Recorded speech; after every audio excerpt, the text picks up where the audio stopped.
Et coucou les Jards, j'espère que vous allez bien. Donc aujourd'hui, je reviens pour un nouveau Littéradé, ça faisait longtemps, pour vous parler de ces deux livres-ci, donc Every Thread a Story et The Secret Language of Meow Embroidery. Si vous aimez ce type de contenu, n'hésitez surtout pas à vous abonner à la chaîne et à cliquer sur la petite cloche afin de ne rien rater.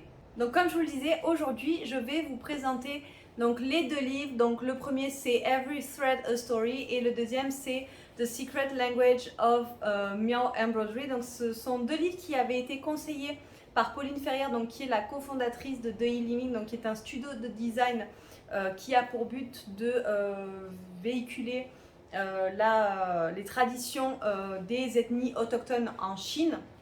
Je vous en dis pas plus, je vous laisserai le lien de leur site en barre d'infos. Et elle avait du coup conseillé ces deux livres-là lors du live que j'avais fait en 2021 et nous sommes en 2022. Tout va bien, je n'ai pas trop de retard, mais je voulais vraiment prendre le temps de le lire parce que c'est vrai que tout ce qui est relatif à la culture ethnique chinoise, cela m'intéresse beaucoup, mais je ne suis pas vraiment comment dire, voilà, je n'y connais pas vraiment, j'ai vraiment beaucoup de choses à apprendre. Ben, forcément le fait de vivre avec un Han, j'apprends pas mal sur les coutumes Han, mais il y a déjà beaucoup de choses à savoir sur l'ethnie Han et sur la culture chinoise en général, mais c'est vrai que la culture des ethnies chinoises m'inspire et voilà, m'inspire tout autant et j'ai vraiment envie d'en savoir davantage et ces deux livres m'ont permis d'en savoir plus. Donc je les ai enlevés de leur carton parce que c'est vraiment déjà assez compliqué de pouvoir les retirer, donc ce qui fait que je les ai retirés en avance, hein. Donc ces deux livres sont édités aux éditions Thrum Books, donc une édition anglaise, donc Thrums. Et donc là on voit qu'ils coûtent à peu près 45 $. Moi je crois que je les avais eu à peu près voilà, pour 37-38 euros. C'est pas généralement le prix que je mets dans un livre, mais ça les valait et je vais vous expliquer pourquoi. Alors tout d'abord, je vais vous parler de ce livre-ci, donc The Secret Language of Meow Embroidery, donc le langage secret du tissage miao, donc de Zhang Li. Je préfère, même si vous l'avez peut-être compris avec le titre, mais ce sont des livres en anglais, donc si vous ne pouvez pas lire l'anglais, en effet c'est problématique, mais bon, bref, si vous pouvez lire l'anglais, du coup, tant mieux. C'est vrai que un livre comme ça en anglais, déjà c'est une perle rare, mais en français... j'ai envie de dire qu'il n'y en a pas, du moins j'en ai jamais vu à ma connaissance.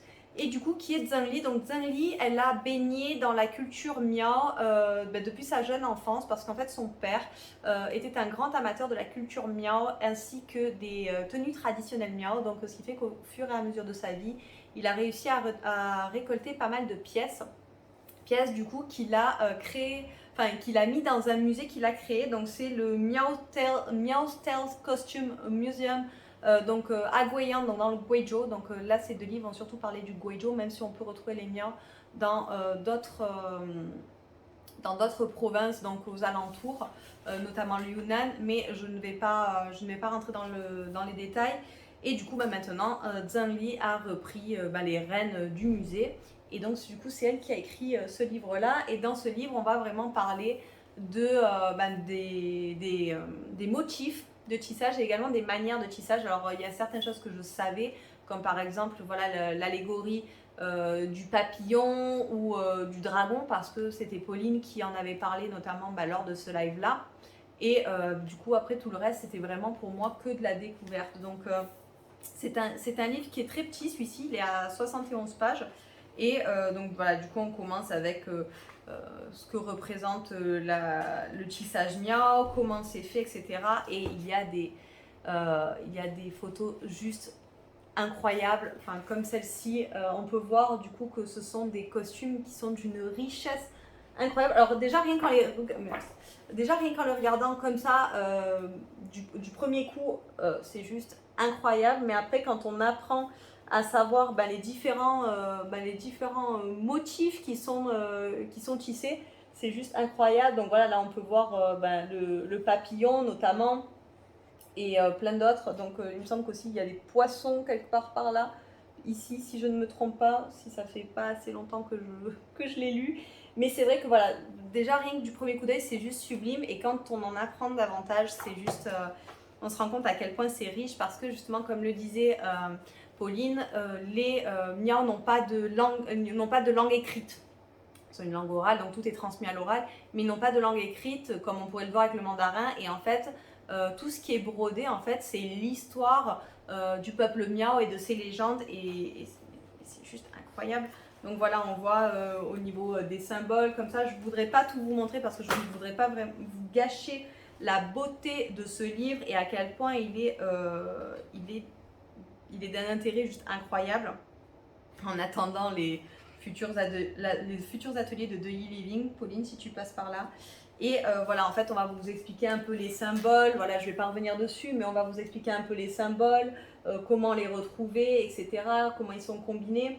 Et je trouve ça vraiment sublime parce que vous imaginez bien que déjà c'est un art à part entière, le tissage, la broderie, etc. Mais imaginez là l'histoire d'un peuple qui est tissé sur des costumes qui prennent vraiment très très longtemps à faire.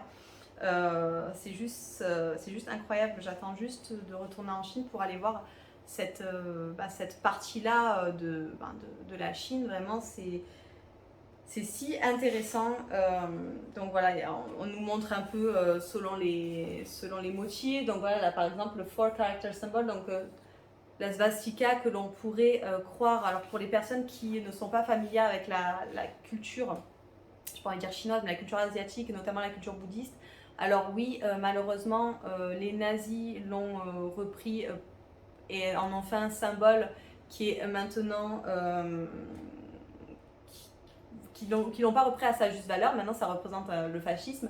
Mais à la base, la svastika, c'est un symbole qui est très important, notamment dans le bouddhisme, parce que c'est un symbole qui est très fort et qui notamment signifie que rien ne se perd, rien ne se crée, tout se transforme à nouveau. Voilà, c'est juste la continuité de la vie, etc.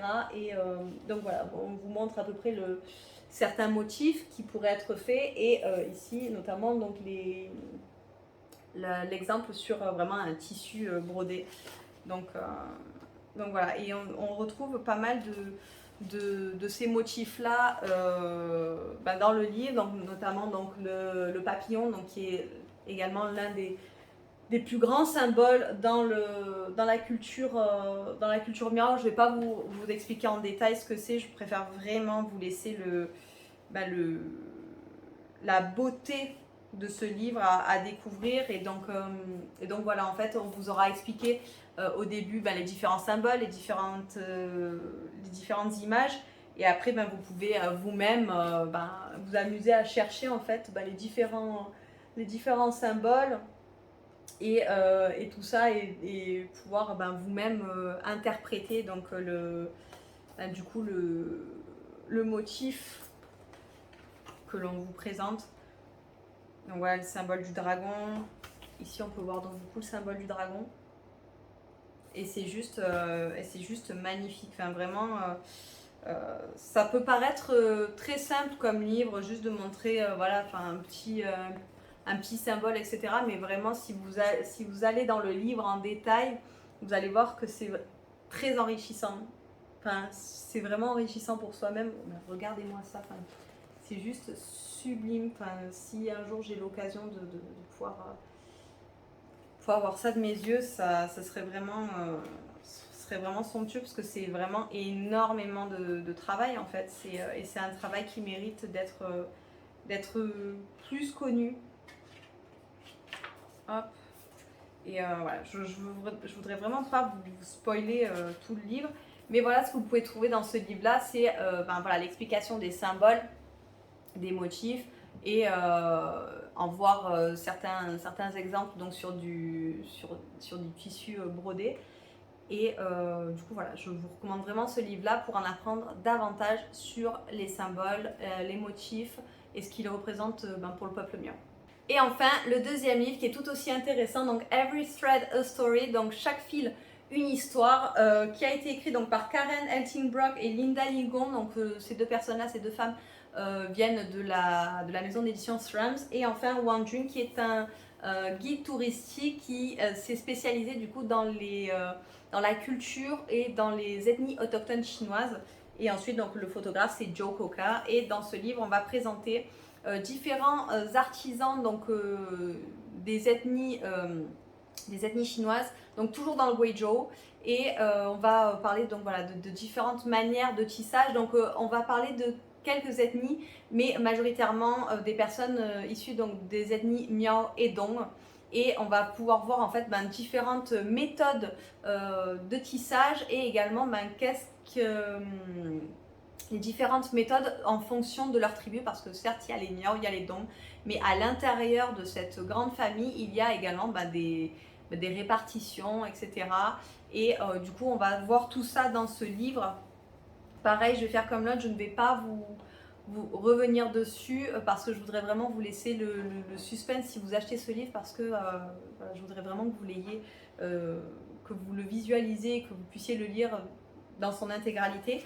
Donc on nous présente tout d'abord où se trouve le Guizhou, donc c'est dans le sud-ouest, à peu près ouais, sud-ouest de la Chine, sud. Et donc du coup voilà, on va apprendre un peu plus sur les méthodes de tissage, sur les artisans. Donc c'est vraiment superbe. Donc au début on part sur, j'ai pas envie de dire sur des méthodes simples, mais des méthodes qu'on pourrait un peu plus connaître quand on s'intéresse à la culture ethnique. Il y a aussi vraiment de super belles photos. Alors moi j'adore quand les femmes ont ces parures comme ça, donc d'argent. Je vous avais dit que maintenant on fait plutôt en aluminium parce que c'est moins cher, mais je trouve ça juste splendide. Vous imaginez tout le travail qu'il y a derrière. D'ailleurs, il me semble qu'il y a un artisan qui fait des parures en argent issues de l'ethnie Miao. Et en fait, voilà, on va nous parler de pas mal de choses. Donc voilà, par exemple, là, on va nous présenter, je vous donne juste un exemple, mais Tai Laoxing, hop, qui est ici, et on va vous présenter du coup ses travaux, sa manière de tissage, etc. Et c'est vraiment très intéressant parce que moi, il y a des types de tissage que je ne connaissais absolument pas. Par exemple, il y a une pièce de tissage qui est faite avec des cheveux. On va tisser avec le fil et également avec un cheveu ou également avec du crin de cheval. Donc c'est vraiment incroyable parce que je me serais jamais dit, ah tiens, il y a vraiment une méthode, même si peut-être que maintenant quand j'y pense, je me dis oui, sûrement qu'il y a des ethnies qui ont dû peut-être faire cette méthode, etc. Mais ça me semble juste dingue. Et voilà, pareil, là, une manière, il me semble, si je me souviens bien, de faire voilà, ce type de travail-là, vous voyez, avec des petits morceaux comme ça. C'est juste extraordinaire parce que déjà, quand on le voit, on se dit, mon Dieu, ça doit être un travail de dingue. Mais si on pense à toutes les possibilités de tissage selon les ethnies, etc., c'est vraiment incroyable. Voilà, là, par exemple, on parle du batik, la manière de faire du batik, donc ouais, avec la cire. Donc ça, c'est une méthode qui est pas la plus connue, mais quand on s'intéresse encore une fois aux ethnies chinoises, voilà, c'est quelque chose que l'on voit souvent passer parce que j'ai envie de dire c'est juste sublime. Et donc voilà, donc du coup on nous présente plusieurs personnes comme ça qui nous montrent voilà, leur quotidien, la manière dont ils tissent, etc. Et hormis le fait que déjà leur travail est juste impressionnant, à travers les entretiens, j'ai envie de dire interview, mais c'est très inspirant. Chaque personne est vraiment très inspirante et même si c'est pas nous qui avons fait l'entretien, même si c'est pas des gens que nous connaissons à travers un livre, je trouve que chaque entretien nous apporte vraiment quelque chose quand on le lit avec le cœur et avec passion. C'est vraiment un livre que je ne peux que vous conseiller. Donc là par exemple, je pense à ça parce que c'est l'une des pièces maîtresses de The E-Living, c'est la jupe plissée. Donc là on va vous expliquer parce que c'est vrai que du coup Pauline m'avait expliqué un peu comment on faisait, mais ça paraît quand même assez abstrait quand on en parle, mais quand on le voit en photo, ça paraît un peu plus parlant. Et on se dit waouh, mais quel travail.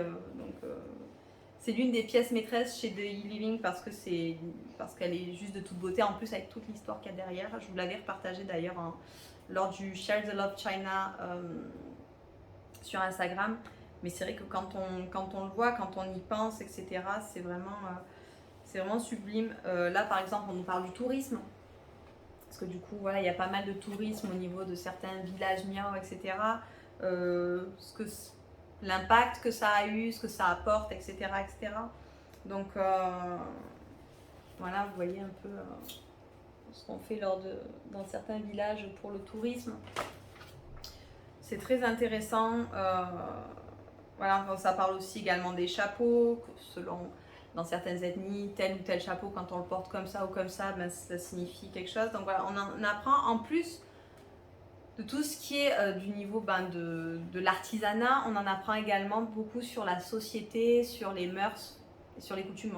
Je pense qu'il faudrait tout un livre à ce propos-là.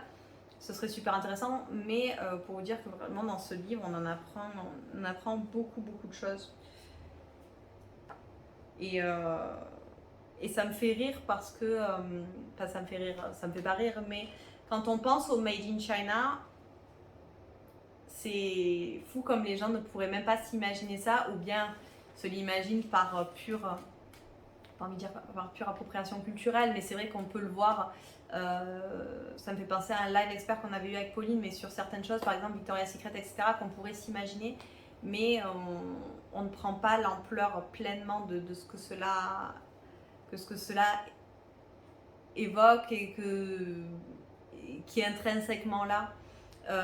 Sauf si on s'intéresse un peu aux tenues traditionnelles. Et du coup, c'est vraiment incroyable parce que le Made in China, c'est tout ce qu'on ne connaît pas.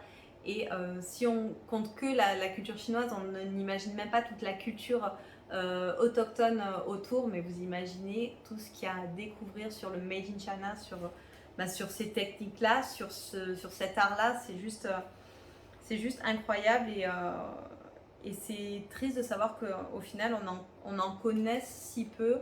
Peut-être que certains ne veulent pas en connaître davantage et veulent juste voir le bout de leur nez, je sais pas, mais il y a tellement de choses. Voilà, enfin regardez, là ça c'est un nécessaire à couture. Voilà, enfin genre, mais regardez-moi la beauté de ce nécessaire à couture. Enfin genre c'est juste incroyable. Donc voilà, je voudrais pas revenir là-dessus trop en détail parce que je voudrais vraiment que vous puissiez vous projeter dans ce livre-là et apprendre de ce livre-là.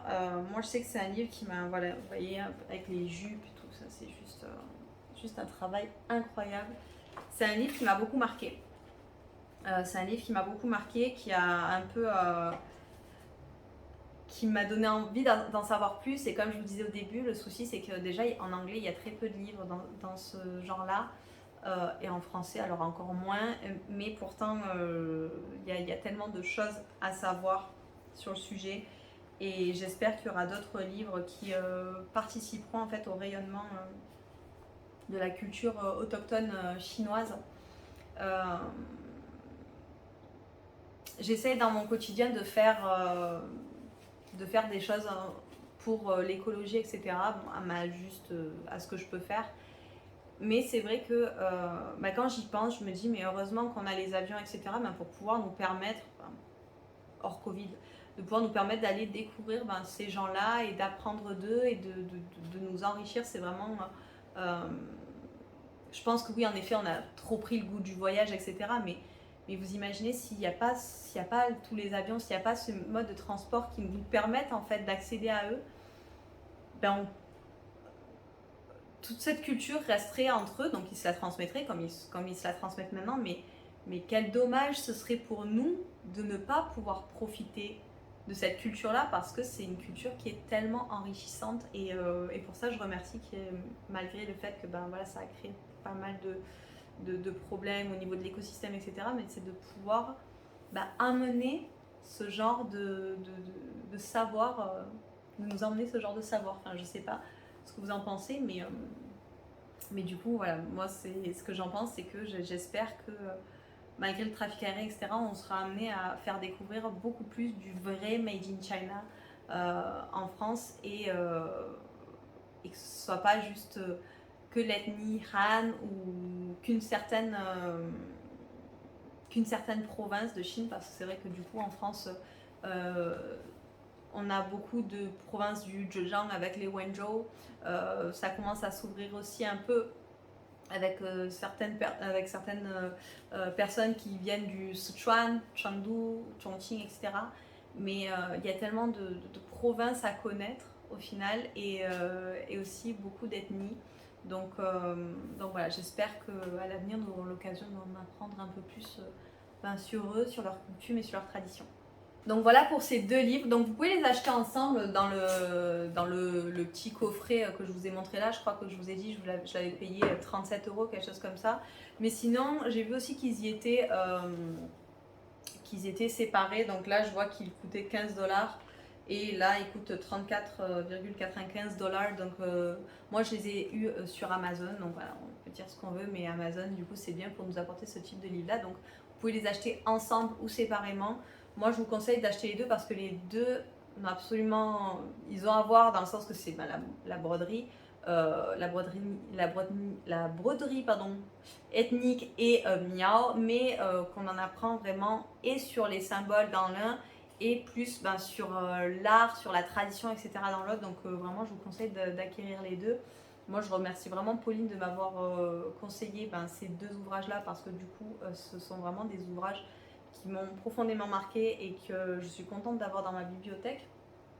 Et franchement, je ne peux que vous conseiller, si vous comprenez l'anglais, de pouvoir vous les procurer parce que vraiment, pour en apprendre davantage sur la culture ethnique et ce que leur artisanat représente pour eux, ce sont des vraies pépites. Et voilà les Girls, c'est tout pour ce premier Litera Day pour des livres issus de la culture des tribus autochtones en Chine. J'espère que vous aurez apprécié la vidéo et que vous aurez appris quelques petites choses. Et vous les Girls, est-ce que vous connaissez les ethnies chinoises? Est-ce que vous avez déjà été en relation avec l'un de leurs artisanats? Qu'est-ce que vous pensez de ce que je vous ai dit sur les modes de transport et sur le fait que nous puissions avoir accès à cette culture grâce à tout ce que nous avons à disposition de nos jours. N'hésitez surtout pas à me mettre en bas en commentaire. Si vous avez aimé la vidéo, n'hésitez surtout pas à me mettre un petit like, ça me fera super plaisir. Si vous avez vraiment aimé la vidéo, n'hésitez surtout pas à la partager avec vos amis pour leur faire découvrir plus de culture ethnique chinoise. Et sur ce, je vous souhaite une belle journée, à très bientôt pour une nouvelle vidéo et en attendant, prenez soin de vous. Bye bye les Jiaozi.